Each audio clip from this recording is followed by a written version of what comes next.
What language did Adam in the Bible speak? If we take the Genesis story as true, in the same way that we learned the language of our parents, Adam must have spoken the purest language of God, for he understood when God spoke to him. So when Adam was said to, quote, name everything in the garden, he was using God's language to do so. So then the question becomes, well, what is God's language? And throughout this video, I will make the case that God's language must have been rich in numbers and mathematics, for mathematics is the only language we all understand, regardless of the sounds that come out of our mouth. Now, I'm not saying God spoke to Adam like 2, 3, 6, 8, 7, 6, and that was a sentence Adam would understand. What I mean is the architect of the universe must be so profoundly adept at numbers and mathematics that they literally speak light code frequencies into existence. According to the Abrahamic books, God said, let there be light, right? He didn't think it. He didn't do a hand symbol. He spoke it. So if something as simple as God's words having an unimaginable mathematical depth to them, he then went on to teach this language to Adam.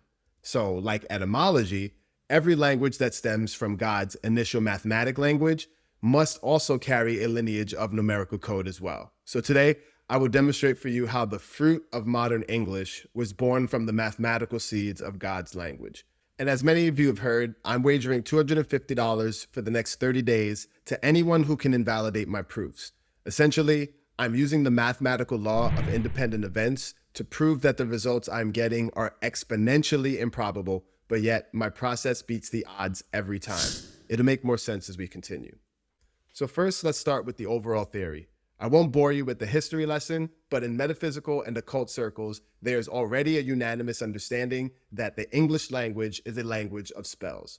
I won't go into this vast topic of conversation because that's neither here nor there. The important part is that we must thoroughly understand that the letters of the English language is how we, as humans, translate the mathematics within God's language. So our fundamental theory starts off very simple, as all languages do. Alphabetically, the number 1 is inseparable from the letter A. A is the first letter, meaning it and 1 are translation twins. The same way uno and 1 mean the same when translated, 1 and A are also in that category. However, 1 can stand alone without A's validation, but A cannot stand without the number 1's validation. Same goes for 2 and B. What's a plan B? A second plan, plan number 2. And as is with A and 1, B and 2 are also inseparable.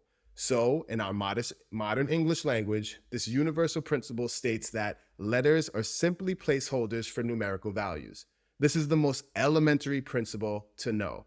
When we get to the letter J, then we learn the next important step in numerology is that we learn to add across.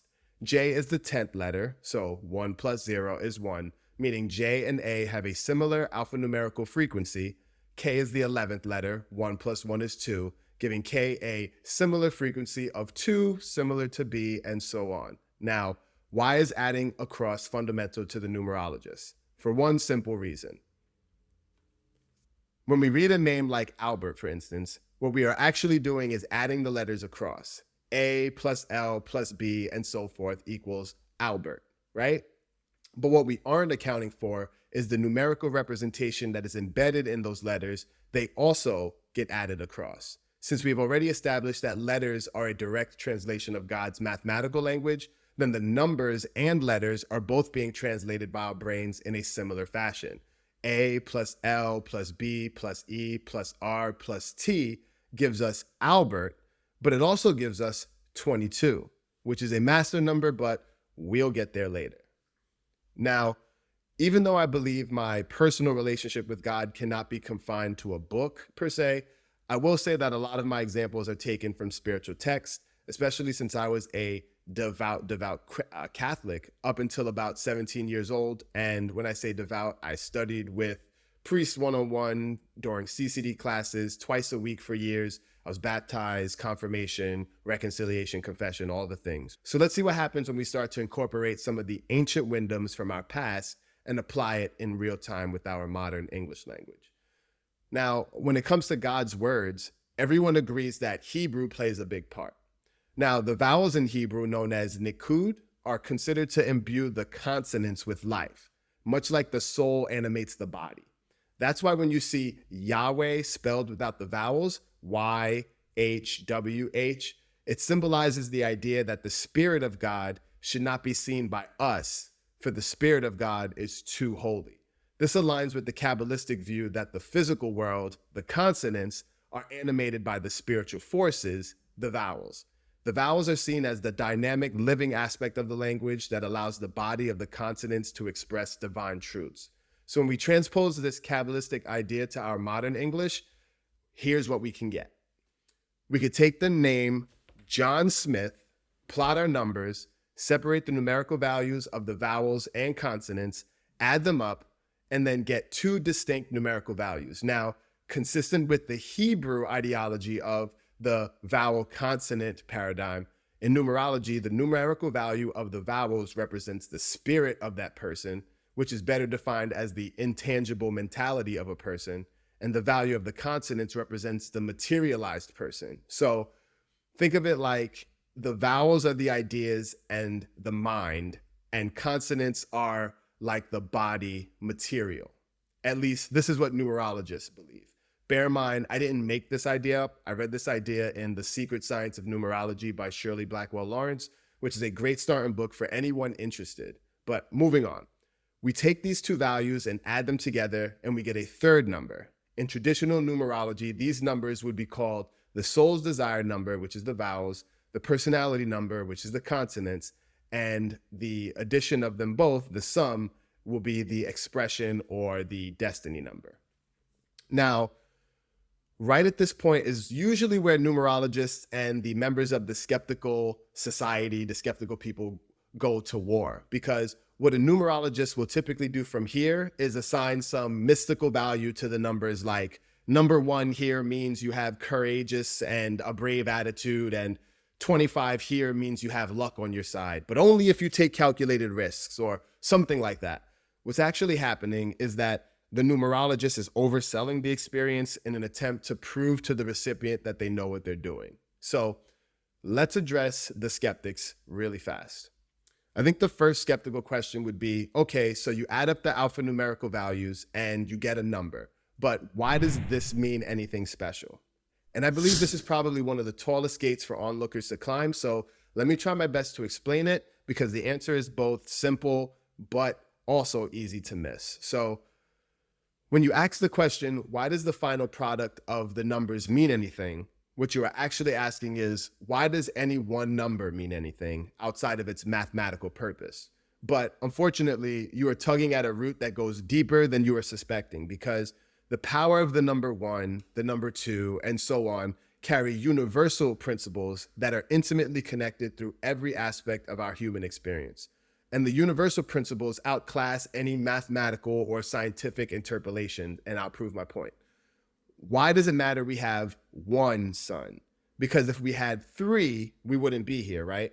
There are plenty of solar systems with 2 suns relatively close to each other, but there is no life there.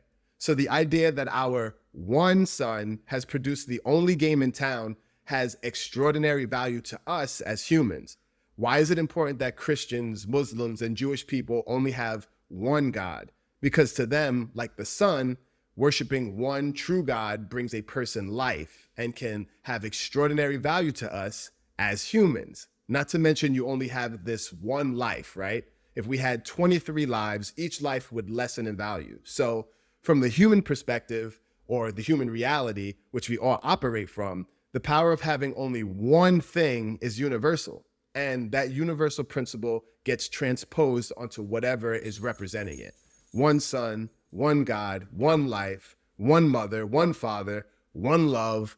One holds incredible weight for us as humans. Now, I know this is the internet, so even if you wanted to bring a petty argument like, what significance does having one piece of bread or one grain of rice have?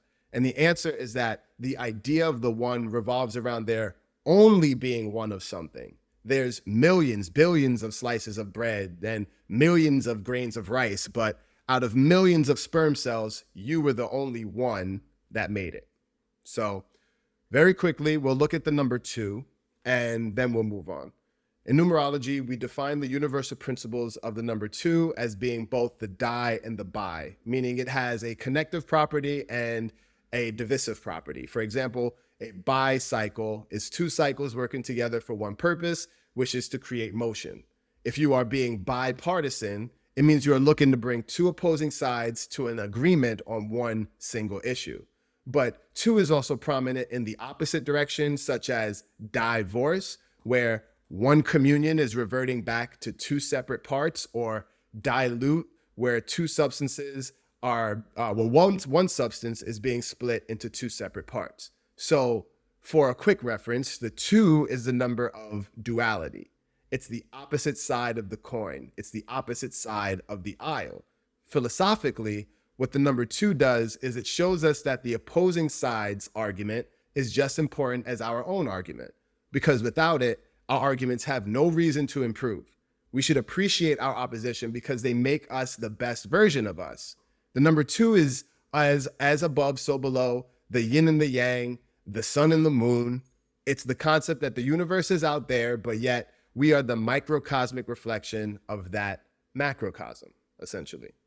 Now, while we can touch on the basics, this video is not about going over remedial topics. So if you're interested in the full rundown of numbers 1 through 9, please click the link right here, and it will take you to my detailed lesson where I speak about the artful side of numbers, as well as the metaphysical and universal properties for you to enjoy. It's really dope if you're looking for true esoteric knowledge on numbers themselves. So now, for all of the people looking to take $250 from my pocket, what I'm doing is I'm wagering $250 to anyone who can disprove the accuracy of the following proofs, which are supported by a mathematical law called the law of independent events. And I'll start my first proof with a science celebrity you might have heard of, because I'm sure the science community will have the biggest magnifying glass to this, and I encourage the peer review. So, some of you might have heard of a guy named Albert Einstein. Maybe. We separately calculate the vowels, which gives us the soul number, do the same with the consonants, which represents the personality number, and then we get this third number, which is the expression number, which is the culminant results of the first two numbers. Now, what I'm not doing is I'm not going to give a metaphorical adaptation to the numbers, meaning I'm not saying because Einstein is a 33, it represents the master teacher. So I'm pushing all of the metaphysics aside and only focusing on the mathematical outcomes. And lastly, we get what most numerologists would consider the most important number, which is the life path number. We get this number by adding the digits of a person's birthday across and simplifying the resulting digit when possible. So now, for Albert Einstein, we have a 7, 11, which ultimately is a 2, 9, and 33, which ultimately is a 6. Yes, I know, we aren't supposed to simplify master numbers, chill. Now, I will bring forth the major accomplishments of Einstein, which are these. And then we'll discuss what happens when we add them across and get numbers that match with his core numbers. So let's take it one by one so we can understand. Let's start with physics. Added across, we get a 9, matching with Einstein's expression number. But not only that, look at the two numbers the 9 is comprised of, 3 and 6.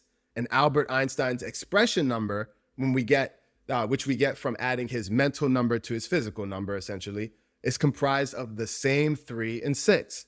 It could have been 4 and 5, 2 and 7, 1 and 8, but right on the money, 3 and 6 representing the 9 in his expression number is also representing the word physics.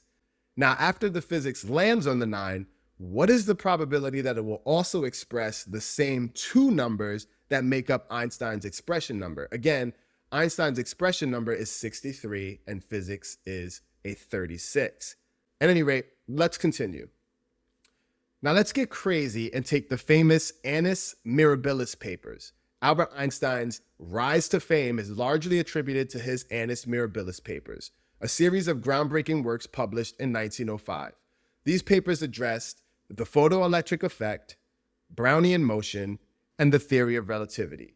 If we decode Annus Mirabilis papers, it sums to 92, which reduces to 11, aligning with Einstein's personality number. Exploring further, the photoelectric effect equals, which also shows the 11, matching his personality number again. Similarly, Brownian motion sums to 74, which reduces to 11, again aligning with his personality number. And the theory of relativity equals 106, which reduces to 7, matching Einstein's soul number. 44% still coming in strong. And for extra credit, the papers were published in 1905, which when added across gives us a 6 and matches with his life path number once again. Now, the general theory of relativity equals 150. Added across, it equals 6, matching Einstein's life path number. And yep, the special theory of relativity equals 144. 1 plus 4 plus 4 is 9, equaling his expression number.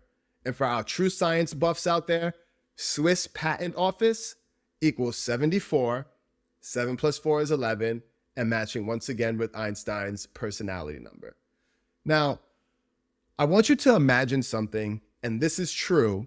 I don't mind showing you any of my notes, but imagine me going through Wikipedia and jotting down all of his accomplishments, only to find out they all hit on his core numbers, and some of them are literal identical number twins. And I'm still waiting for that 56% to come in and disprove me. But wait, there's more. Einstein's famous equation, E equals mc squared, represents mass energy equivalence, numerologically equaling 96, which reduces to 15, and further to 6, once again matching with Einstein's life path number. His first wife, Mileva Maric, equals 52, reducing to a 7, and landing on his soul number. So congrats to the mental connection they both must have shared. While his second wife and first cousin, Alyssa Einstein, equals 51, which equals 6, matching his life path number. And look at all the numerologists going, damn Einstein, you went backwards, homie. Now, all of these things are the epitome of Einstein's commercialized life. It's what the vast amount of people know him for. I didn't name Einstein or any of his achievements or any of his papers or theories. I simply used a very old system to make this proof. Now, moving on to the next proof. Let's take a famous celebrity and make it fun this time. And who better to have a fun numerology moment with and to decode than Kanye West? For this one, I'll make it even harder for me, and instead of finding 4 distinct numbers like we did with Einstein, I will only use 2 numbers, one being from Kanye's mask number, and a mask number comes from a name that is associated with a person more than their birth name, because Kanye's birth name is Kanye Omari West, and Kanye West is just kind of the alias, right? Typically, you only use this for artists because they create so much energy and content from within their aliases. Anyway, we are only taking the expression number from Kanye West, which is all of the numbers added across, and also taking his life path number, and that's it. Now, Kanye West, which surprisingly like Einstein's life path number, equals 33. Kanye West and Einstein's life path number equal 33, to which we all know he compares himself to Einstein and Disney, who also has 33s in his name, but if you know, you know. And Kanye's life path number is another master number, the master number 11. So we have 33 and 11. So essentially numbers 6 and 2. As every numerologist cringes when I do that, I'm sorry. Now, Kim Kardashian equals 56. 5 plus 6 is 11, matching perfectly with Kanye's life path number. In fact, Kim Kardashian's birth name, Kimberly Noel Kardashian, equals 101, which also matches with Kanye's life path number. Amber Rose equals 42. 4 plus 2 is 6 and matches with Kanye West's 3 plus 3 equaling 6. Kanye's debut studio album, College Dropout, equals 69.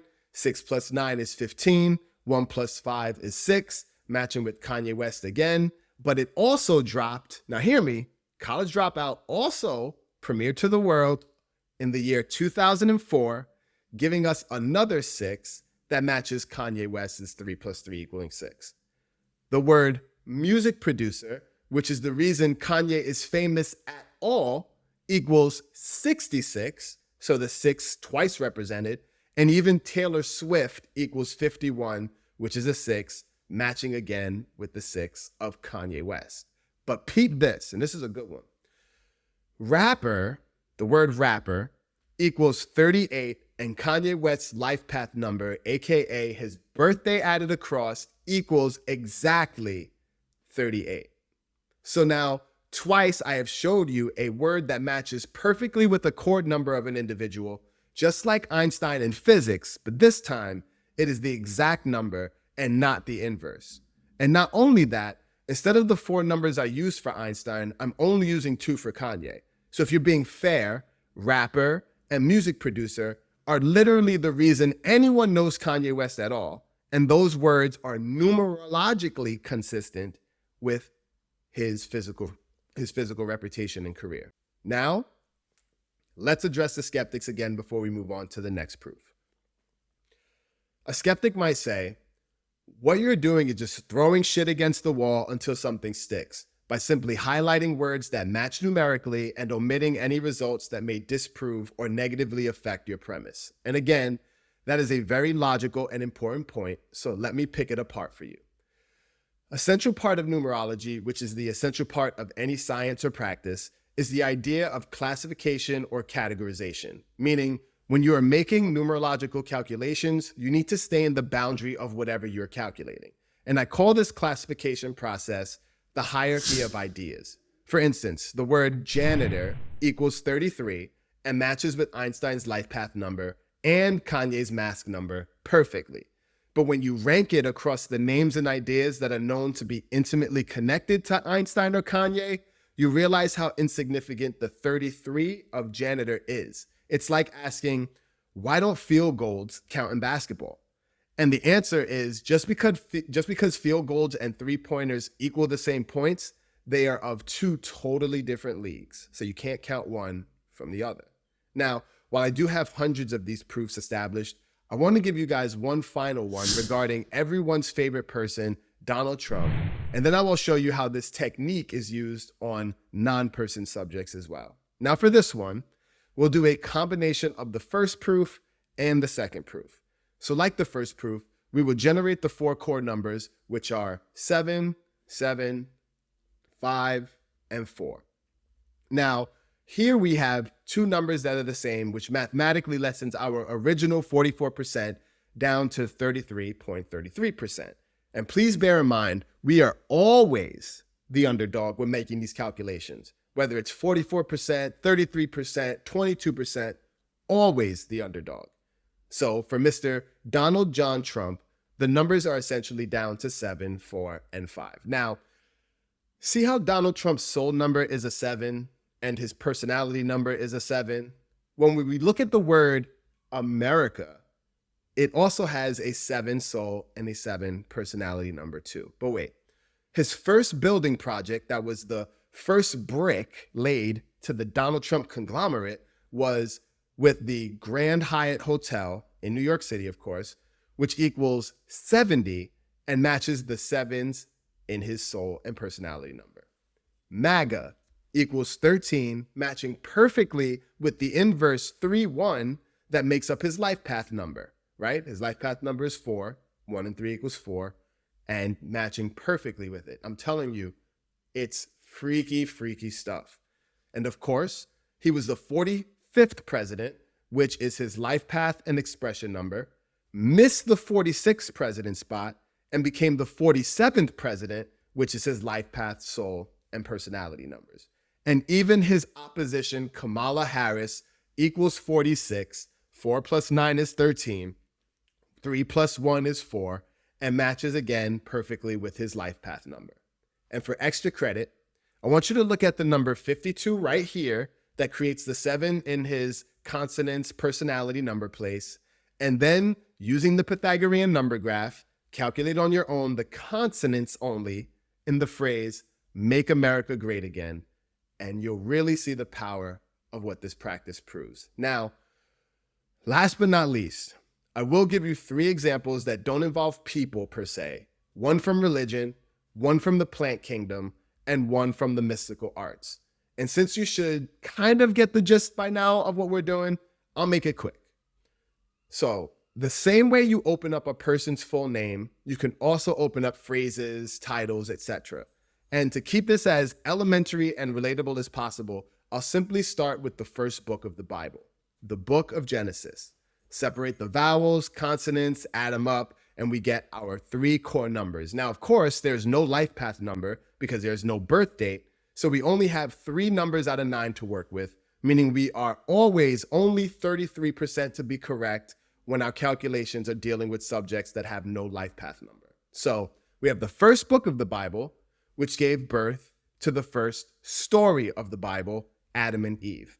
And we'll do the same thing here with the vowels, consonants, and adding. And you'll see the 7 again right here. And if you know what 7 means from a numerology perspective, it makes a lot of sense. Now, I have recently taken a liking to natural herbs and have been incorporating brewed teas to my everyday living. But if this next proof doesn't convince the biggest skeptics of all, then we have to understand there's a difference between can't be convinced and won't be convinced. But I'm about to take you deep. One of my favorites from my herb stash is wild yam root. So I decided to decode it one day.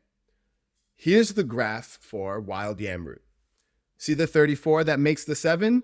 Obviously, wild yam root is also a part of the yam family. See the 34-7 here, matching with the 34-7 in wild yam root perfectly? This validates the connection in my eyes. Now, let's go up the etymological chain and use the scientific name, aka the Latin name for this wonderful herb. The Latin name of wild yam root is Dioscorea villosa, and I hope I'm saying that correctly. Dioscorea villosa. And if you check the soul number right here, you will see the 3 and the 4 equaling the 7, just like you've seen in the first 2, showing the deep connection between all 3 of these words. Now, since we've made this connection, we will use the etymological mother of wild yam root, Dioscorea villosa, for the rest of this proof, just to show you how the Latin words may also give us clues using numerology. Now, Dioscorea villosa is renowned by herbalists for its effect on the endocrine system. Let's decode endocrine system and you will be shocked. The 7, the 1, the 8, identical to the graph of Dioscorea villosa, but also it's an identical match with each other's 71 expression number. See it here? But we are just getting started. Now, the endocrine system is known for its primary role of keeping the body at homeostasis, which is just a big word for keeping all the chemicals ratios in the body at a balanced arrangement. Well, let's decode homeostasis. And you'll see not 1, but 2 8s here, matching the expression number of the endocrine system. But if you look closer, you will see the 1 and the 7 right here, matching perfectly with the expression number of the endocrine system, but also perfectly with Dioscorea villosa. Well, how does the endocrine system initiate homeostasis? Well, they do it through hormones. Now, this is another learning lesson for all of my fellow numerologists. When we decode a word, we want to find that God principle within it. And as I mentioned earlier, the God principle is the number 1. So we want to decode the value of that one thing. So I never use the plural of a word, only the singular or most basic version of the word. So instead of hormones, we want to know the value of a hormone, right? If you look right here, you'll see the 17, just like in homeostasis, just like in endocrine gland, just like in Dioscorea villosa, and just like in wild yam root. And if you need another example, we'll go a little bit deeper. And one of the main, most renowned hormones that the endocrine system uses to regulate the body into homeostasis is none other than insulin, to which when we decode insulin, we get that 8 again.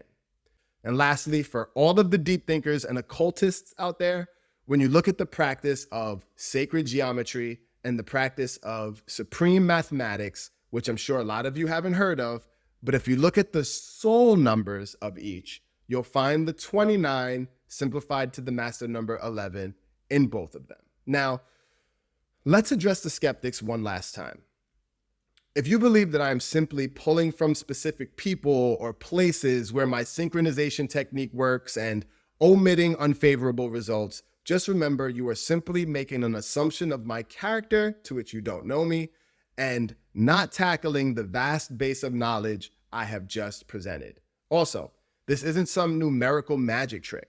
In fact, it is easily reproducible, although I've only showed you level 2 out of 10, right? And lastly, the words I chose from are more than arguably not handpicked to make sense or handpicked at all. Using the hierarchy of ideas, you have to test your observations with integrity and not just throw shit on the wall until something within your argument sticks.